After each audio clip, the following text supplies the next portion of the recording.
नमस्कार। आज की कहानी है ही मैन।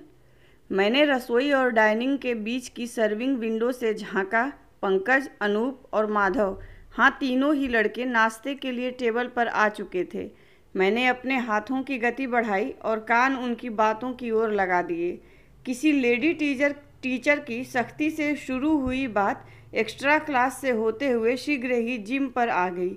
मैंने तुरंत बर्तनों की उठापटक बंद कर पराठे सेकने आरंभ कर दिए। सर्विंग विंडो से एक एक पराठा सरकाते मैं ध्यान से उनकी बातें सुनने लगी। पुशअप्स, कार्डियो जैसे नए नए शब्द मेरी डिक्शनरी में तेजी से जुड़ते जा रहे थे। आंटी, अनूप ने पुकारा, शाम को कॉलेज से आते हुए हम केले और बादाम लेते आएंगे, तो कल से आप हमें कोल्ड कॉफ़ी की जगह बनाना आलमंड शेक देना। ऐसा क्यों? मैंने जिज्ञासा से पूछा। जिम प्रशिक्षक ने नया डाइट चार्ट दिया है। जैसे जैसे एक्सरसाइज रेंज चेंज होगी, डाइट भी चेंज होगी। प्रोटीन शेक भी शुरू करना है, वो हम खुद बना लेंगे। प्रोटीन पाउडर ले आए हैं। लड़के नाश्ता करके कॉलेज निकल गए तो मैं टेबल समेटने लगी। इन लड़कों को पेइंग गेस्ट रखे कोई 10-15 दिन ही हुए थे। अब तक मुझे उनके नाम तो याद हो गए थे, पर मैं उन्हें सम्मिलित रूप से बच्चे कहकर संबोधित करना ही पसंद करती थी। मेरी दोनों बच्चियों आशा और उषा से भी उम्र में छोटे जो थे तीनों। आशा तो अपने ससुराल चली गई थी और उषा दूसरे शहर में नौकरी करने लगी थी। खाली घर और समय मुझे काटने लगा तो बाप बेटियों ने मुझसे सलाह मशविरा कर इन पेइंग गेस्ट का प्रबंध कर डाला।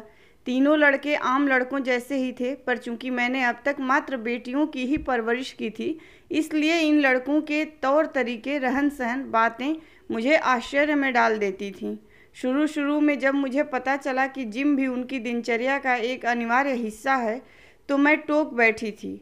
तुम तीनों कहाँ मोटे हो जो जिम जाने की ज़रूरत पड़ गई? तुम्हारी तो खाने पीने की उम्र है, अच्छे से खाओ और मस्त रहो। तब उन्होंने हंसते हुए बताया था कि जिम सिर्फ वज़न कम करने के लिए नहीं, बल्कि फिट रहने के लिए और वज़न बढ़ाने के लिए भी जाया जाता है। आंटी, मैं तो 6 पैक एब्स बनाने जा रहा हूँ। अनूप, जो सबसे ज़्यादा चुलबुला और वाचाल था, ने मुस्कुराते हुए प्रसिद्ध फिल्मी एक्टर की मुद्रा में अपने दोनों हाथ अदा से फैला दिए। उसके 8 हैं, पंकज ने टोका। अब यह क्या बला है? मैंने कुछ न समझ पाने के अंदाज में आंखें चौड़ी की। आपने फिल्मों में हीरो को शर्टलेस नहीं देखा आंटी? कैसी मसल्स होती है उनकी। अनूप ने अपना हाथ उठाकर कोहनी मोड़ते हुए मुझे समझाया तो मैं तुरंत समझ गई। अच्छा, ही मैन जैसी? मैं तुरंत बोल पड़ी। बस बिल्कुल ठीक समझी आप। उस दिन के बाद से मेरी जिम संबंधी रुचि और ज्ञान बढ़ने लगा था। उनकी ऐसी बातें सुनने में मुझे विशेष आनंद आने लगा था। यही नहीं, जाने अनजाने मैं अपने पति सुनील में भी ही मैन तलाशने लगी थी। यदि स्त्रियों के शारीरिक कटाव और उभार हमेशा से पुरुषों के आकर्षण का केंद्र रहे हैं, तो पुरुषों का शारीरिक सौष्ठव भी बरसों से हर उम्र की महिला को लुभाता रहा है। क्यों जी, आजकल आपके सीने पर बाल ज़्यादा नहीं हो गए?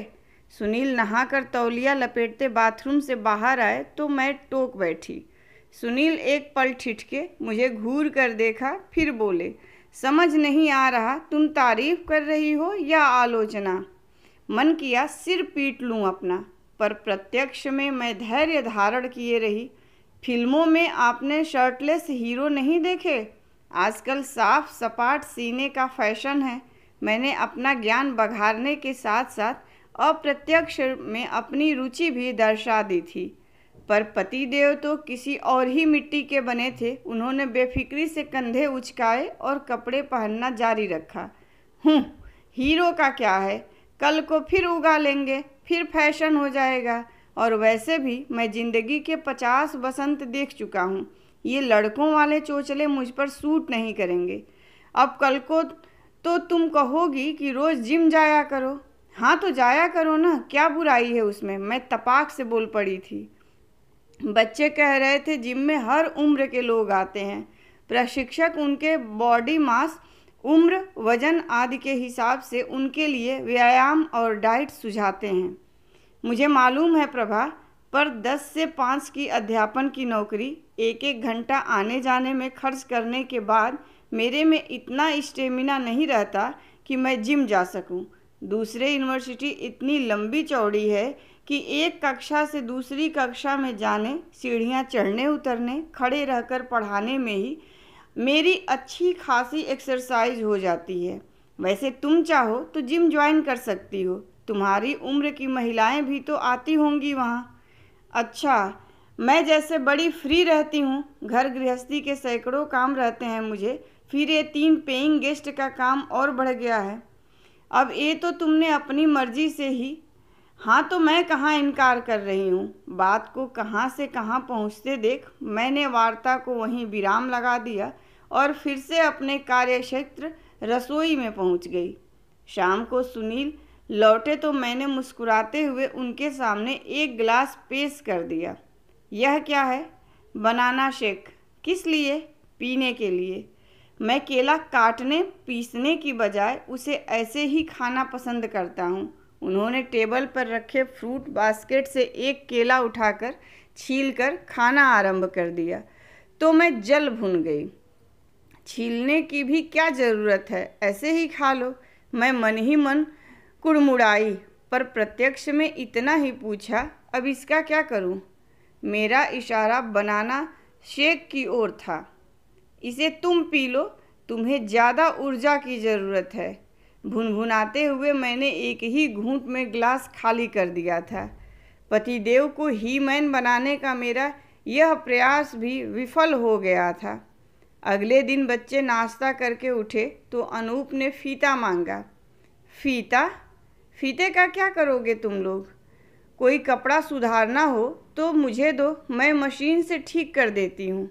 अरे नहीं आंटी, आप गलत समझ रही हैं। हमें तो हाथ नापने हैं। आप लेकर आइए, मैं बताता हूँ। मैं उत्सुकता से फीता ले बाहर आई। अनूप ने उसे पंकज की बाँह के ऊपरी हिस्से पर लपेटा और नापा। कांगेट्स आधा इंच बढ़ गई है। फिर माधव की नापी। अरे वाह माचो मैन, तेरी तो 1 इंच बढ़ गई है।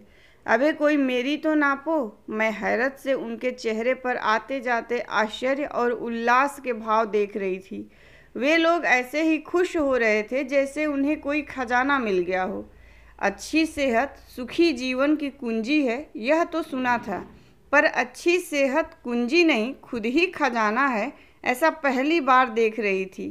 काश सुनील भी यह बात समझ पाते। पुरुषों को देखने का मेरा नज़रिया बदलने लगा था।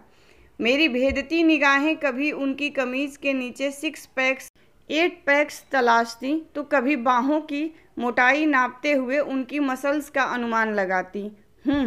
यह है ही मैन, माचो मैन। मेरे जुनून का आलम देखिए कि एक दिन रेस्तरां में सुनील के संग डिनर करते हुए मुझे एक अच्छी सेहत वाला आदमी अंदर प्रवेश करते दिखा तो मेरे मुंह से निकल गया, वाह माचो।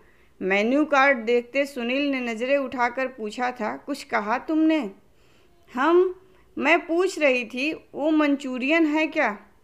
क्या जुनून है, सुनील के मुंह से निकला तो मैं बुरी तरह चौंक उठी। पर बस आज का ही है, परसों तो पोलिंग है ही। सुनील ने बात पूरी की तो मैंने राहत की सांस ली। ओह, आप इस चुनावी शोर शराबे की बात कर रहे थे? और क्या, इनके नारों और ढोल ढमाकों से तो कान के पर्दे फटने लगे हैं। पास बैठे आदमी की भी बात सुनाई नहीं देती है। पोलिंग वाले दिन सुनील जल्दी ही किसी काम से निकल गए थे। तुम तैयार हो जाना, आकर फिर वोट देने चलेंगे। स्कूटर स्टार्ट करते हुए उन्होंने मुझे याद दिलाया। बच्चे आए तो बड़े उत्साह में थे। आंटी, आज आप नाश्ता रहने दीजिए, अमुक पार्टी वाले जीप भेज रहे हैं, हम उसमें बैठकर वोट देने जाएंगे। साथ में गरम जलेबी और समोसे के नाश्ते का ऑफ़र भी है। आप और अंकल भी फटाफट तैयार होकर हमारे साथ चलो। पर वे गाड़ी क्यों भेज रहे हैं? मैं उलझन में थी। सीधी सी बात है आंटी, उनकी जीप में जाएंगे, उनका नाश्ता करेंगे तो उनके उम्मीदवार को ही तो वोट देंगे, माधव बोला। कोई ज़रूरी नहीं, उन्हें क्या पता अंदर कौन सा बटन दबाया है। आंटी, आप तो मर्जी हो उसे वोट देना, कोई ज़बरदस्ती नहीं है, अनूप बोला। अभी वार्तालाप चल ही रहा था कि बाहर गाड़ी का जोर जोर से हॉर्न सुनाई दिया। हम सब भागकर बाहर आए। एक बड़ी मूंछों वाला आदमी सबको जबरन बड़ी सी गाड़ी में बैठा रहा था। अनूप मेरा हाथ पकड़कर ले जाने लगा तो मैंने हाथ छुड़ा लिया। मैं बाद में तुम्हारे अंकल के साथ स्कूटर पर आऊँगी। अरे बहन जी आइए। मूंछों वाला आदमी मेरे सामने नतमस्तक ही हो गया था। मैं और 2 कदम पीछे हो गई। आंटी अभी अंकल के साथ स्कूटर पर आएंगी, अनूप ने उसे समझाना चाहा। अरे भाई साहब को तकलीफ़ करने की ज़रूरत नहीं है। हम अभी आध घंटे में गाड़ी फिर से भिजवा देते हैं। हम तो हैं ही जनता की सेवा के लिए। वह दांत निपोरता चला गया तो मैंने राहत की सांस ली। अच्छा हुआ सुनील घर में नहीं है, वरना उन जैसा आदर्शवादी इंसान कुछ भी कर सकता था। मैं सुनील के साथ बूथ के बाहर उतरी ही थी कि वही मूंछों वाला शख्स जाने कहाँ से फिर से अवतरित हो गया। अरे हमने दोबारा गाड़ी भिजवाई तो थी। खैर कोनू बात नहीं, पहले आप गरम गरम नाश्ता कर लें, फिर आराम से बटन दबा दीजिएगा। उसने पीछे की ओर कहीं इशारे से रास्ता बताया।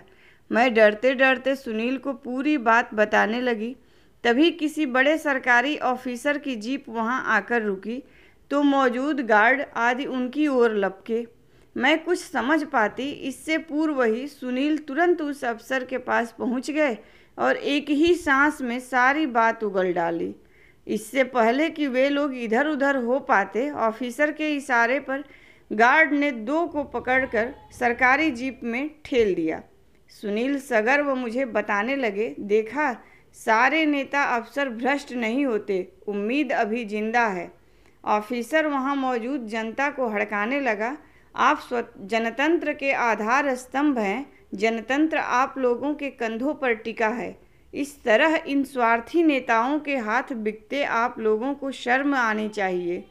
भीड़ मुंह छिपाकर छितरने लगी तो मैंने गौर किया तीनों बच्चे भी नजरें चुराते निकल रहे थे। 2 दिन तक बच्चे चुपचाप आकर नाश्ता करके खिसकते रहे। मैं समझ रही थी कि वे शर्मिंदा हैं, इन्हें और कुछ कहकर असुविधाजनक स्थिति में डालना सही नहीं होगा। इसलिए मैं सामान्य बनी रहकर उनसे बातें करती रही मानो कुछ हुआ ही न हो। थोड़े ही दिन में बच्चे वापस खुलने लगे और नाश्ते की टेबल पर चहकने लगे तो मैं मन ही मन मुस्कुरा उठी। सुनील को ही मैन बनाने के मेरे प्रयास भले ही विफल हो गए थे, पर जिम और उससे जुड़ी शब्दावली के प्रति मेरा क्रेज़ बरकरार था। मैंने कार्ब्स, कैलोरी, वार्म अप जैसे कई नए शब्द और सीख लिए थे। बेटियों से फ़ोन पर बात करते हुए मैं इस शब्दावली का भरपूर प्रयोग करते हुए उन्हें आसानी से इम्प्रेस कर लेती। वे भी मुझसे आगे बढ़कर शब्द शेयर करती। परी लोग की तरह जिम मेरी फैंटेसी की दुनिया बनता जा रहा था, पर सुनील को इन सब से अप्रभावित देख थोड़ी निराशा होती थी। उस दिन हम किसी रिश्तेदार के घर से लौट रहे थे कि सड़क के किनारे भीड़ एकत्रित देख सुनील ने स्कूटर रोक दिया। कोई एक्सीडेंट लगता है। मेरे बोलने के पूर्व ही सुनील भीड़ को चीरते सबसे आगे जा पहुंचे थे। मैं उनके पीछे पीछे हो ली। तभी किसी की पुकार ने मुझे चौंका दिया। आंटी आप यहाँ? अनूप था और इसके पीछे पीछे उसके दोनों दोस्त भी। बहुत भयंकर एक्सीडेंट हुआ है आंटी। टक्कर मारने वाला तो ट्रक लेकर भाग गया, स्कूटर वाला लहूलुहान पड़ा है, शायद ही बच पाए। तभी मैंने देखा सुनील भीड़ में जगह बनाते हुए उस घायल को सहारा देते आगे ला रहे हैं। प्रभा तुम पीछे इसे पकड़कर बैठ जाओगी? एम्बुलेंस आने में जाने कितना वक्त लगे, हम इसे नुक्कड़ वाले अस्पताल तक तो ले ही चलते हैं। बहन जी समझाइए इन्हें, पुलिस केस है, किसी लफड़े में न पड़ें, लेने के देने पड़ जाएंगे। कुछ लोग बोले तो शेष भी उनकी हाँ में हाँ मिलाने लगे। आंटी आप लोग रिस्क मत लीजिए, ये लोग सही कह रहे हैं। ज़िंदगी भर कोर्ट कचहरी के चक्कर लगाने पड़ जाएंगे, भलाई महंगी पड़ जाएगी। तीनों बच्चे भी हमें समझाने लगे। मैं असमंजस की सी स्थिति में सबको ताक रही थी। प्रभा तुम चल रही हो या ऑटो रुकवाऊं? सुनील दृढ़ता से बढ़े जा रहे थे। आंटी, जब सब लोग मना कर रहे हैं तो फिर अंकल को ही ऐसी क्या पड़ी है? अनूप ने फिर मुझे रोकने का प्रयास किया। क्योंकि बाकी सब सिर्फ मैन हैं, साधारण आदमी। तुम्हारे अंकल ही मैन हैं।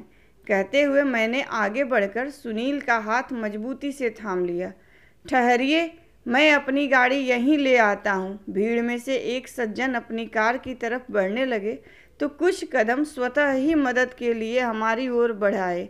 मैंने गौर से देखा, इनमें तीनों बच्चों के कदम भी शामिल थे। वाकई उम्मीद अभी जिंदा है, मैं बुदबुदा उठी। धन्यवाद। कहानी पसंद आई हो तो लाइक कीजिए, शेयर कीजिए, प्लीज़ मेरे चैनल को सब्सक्राइब कीजिए।